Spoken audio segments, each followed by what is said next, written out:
By far, the hardest thing to do in today's world isn't becoming a millionaire or being fully happy or moving to the Maldives or anything like that. Something much simpler and yet much harder. It's just being yourself, especially in a world that constantly tells you who to be. How do you stay true to who you are? That's the question that I set out to answer and ended up with even more questions, but some interesting findings as well, so let me break that down for you. We are living in the age of the illusion of authenticity. Social media is flooded with thirst traps, luxury, and people just pretending to be someone they're not. You only see pieces of their day that are carefully designed to grab your attention and make them seem like they have the perfect life. And in the middle of all that, we're just told to be yourselves. Just be yourself, dude. But how can we do that when we are constantly looking over our shoulders for someone else's approval? So recently I found a very interesting idea from the book The Courage to Be Disliked. It says that the more we seek validation, the less we live for ourselves. And I think there's a lot of truth to it. And I also think that social media, if you're not careful, can make you seek that validation without even noticing it. It creates that illusion of authenticity that I was talking about. It constantly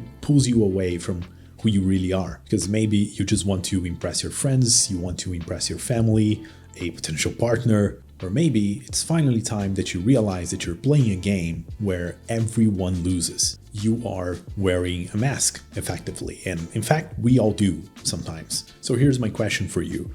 What if being truly authentic and happy means risking being misunderstood from time to time? What if we are not supposed to be likable by anyone? Not even our parents? What if that internal conflict we all have between being completely authentic and wearing a mask is not natural at all? It might not seem like it, but we all grow up playing roles. Whether you are the class clown, the overachiever, the quiet one, you get very used to playing that role, and it's very hard to break free from that persona you created for yourself. And then one day you just realize you're playing a character, and down the rabbit hole you go, trying to find who you really are, which is, I guess, the most difficult question in the entire universe. Because probably at this point of your life, you just know what society wants you to be, a good citizen, whatever the fuck that means. Your parents wanted you to be a doctor, an engineer, a business owner, or whatever that is. And even your friends want you to be someone from time to time, but you don't know who you want to be. And that's most likely because you're trying to fit into someone else's way of living. Social media can empower that feeling. And I think it was Gary Vee that said, show me your explore page and I'll show you if you make it or not. Obviously an exaggeration, but you get the gist. All of this overstimulation from social media can make the masks we wear even stronger, harder to let go. Which is why I made a few videos already talking about the importance of curating your social media feed, curating what you consume on social media. And it's part of the reason why I don't really use social media apart from obviously YouTube. Because whether we like it or not, we all spend a lot of time on social media talking to friends, family, watching a video, or doing whatever it may be. And since we are already here, we might as well make it worth our time. And obviously I'm not talking to you about like just stop consuming entertainment content, because that's unrealistic as fuck. Like everyone needs to vent and relax. What I'm saying is consume with intention. Be very careful and mindful about what you consume, and especially how much time you're spending consuming that thing. I like to use a very simple rule of thumb, which is just aim to create more than I consume, and it seems to be working pretty well. And also because I think that creation, the act of creativity, is the best way to find out who you really are. Because I think we all have to experiment different things, different styles of art, walking on a new street for the first time, trying as much new things as we can, questioning everything we already do, our habits, our beliefs, everything. That's a very simple and effective way to find out who we really are. Because otherwise there is a cost to it. There is a cost of not being authentic. The more we consume, the less we feel connected to ourselves, and then suddenly we're playing catch-up in a game we never signed up for. We might think that pretending might make us more likable, but at the end of the day, it just makes us feel more alone. It's like trying to fill a void that only gets deeper and deeper the more you try. Lying to yourself and to others might make you seem nicer at the moment, but it really distances you from the one person you can't escape, yourself. Because at the end of the day, it's just you there, lying down, head on a pillow, It's just you in there. And I bet that if you're not being authentic, if you have those internal conflicts, and I bet that you do, you probably have one side of your mind telling you to keep pretending, to keep being that person everyone knew, but you know deep down you're not that person. And then you have one other side of your brain, almost like a gut feeling, telling you to just like let go and be completely you. I also think there's a lot of power in letting go. Like, just imagine what it would feel like if you don't need to pretend anymore. You don't need to impress, you stop trying to fit in, and you just be yourself, you know? What would change in your life if you just had the courage to be you? Because I think it takes a lot of courage.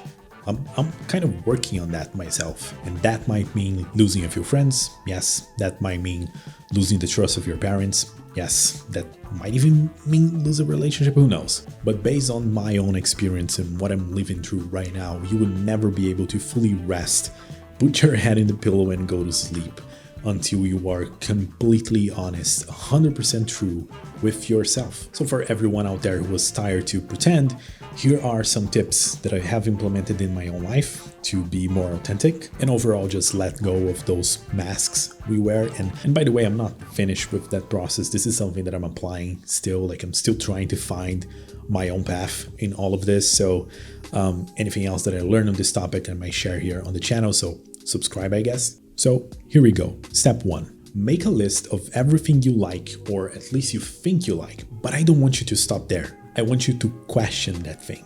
Why do you like it? Who presented this idea to you? Does that still make sense for the person you want to become? This activity will give you insights on which thoughts, ideas, or hobbies are your own and which one of those are implanted by your family, friends, and your environment in general. Step 2. Start exposing your thoughts and ideas. This might make things uncomfortable, especially depending on the way you communicate, but if someone told you something you didn't like it, say it. People are trying to make you go a place you don't want to go. Don't go. Stand your ground. My point here is that you don't need to hold back on the things you know you need to do or say just because it might hurt someone else's feeling. Life is just too short for resentment. You don't have time for that. Everyone has their own journey to follow. Step 3. I need you to hear me out on this, okay? Stop talking shit about yourself. You are not an imposter. A few months ago, I was talking to one of my friends, Ryan Ward, and he was telling me how much he hates the term imposter syndrome because it implies that the person has something wrong, like there's a sickness or something like that. That really stuck with me a lot, and it got me thinking, and combining that idea with some line of thought in Stoic wisdom, I came to the conclusion that the way we respond to how we talk to ourselves are basically going to dictate how our life goes. If you say you are not creative, then you're not. If you say that you are a piece of shit, then you are. But are you really? Because in order to be yourself, you also need to be 100% completely true to yourself and to your actions. And you might truly believe you are a piece of shit, or that you're not creative, or that you're not pretty, or that you're not deserving of anything like that. And our minds, it plays a lot of tricks. But if you can just be stubborn a little bit and prove yourself wrong, everything else will follow. Let me explain. So let's say your mind is telling you that you're not creative, right? So what do? You prove it wrong. Oh yeah, I'm not creative? Yeah, so check this cool video that I'm going to make. Check this new poetry that I did. Check this new picture that I created, this piece of art. And anyway, you can apply this to any area of your life. That, my friends, is called evidence. It's evidence that you are wrong and that you are right.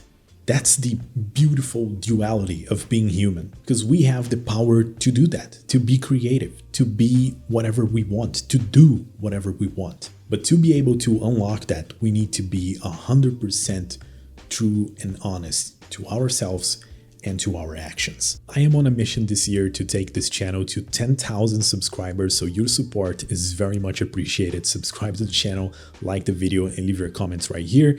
I read every single comment and respond to everyone as well. It would be my pleasure to have you along for the journey. There are 2 videos on the screen right now that I think you will like, so I will see you in the next one. Goodbye and have a great rest of your day.